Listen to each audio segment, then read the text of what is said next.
کی سنت مبارکہ ہے کہ آپ مسلمانوں کے درمیان صحابہ کے درمیان صلح کراتے، اور یہ عمل ہمارے پیارے رب کا بھی ہے کہ رب بروز قیامت مومنوں کی آپس میں صلح کرائے گا اور ان کو جنت میں داخل فرمائے گا، بجائے اس کے کہ ہمارے محلے میں، معاشرے میں، بستی میں،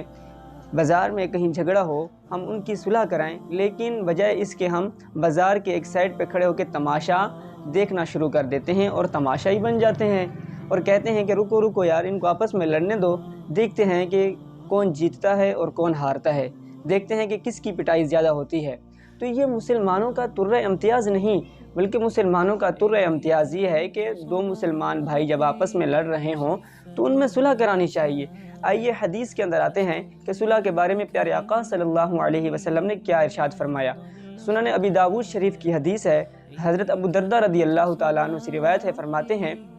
کہ رسول اللہ صلی اللہ علیہ وسلم نے ارشاد فرمایا، اے میرے صحابہ،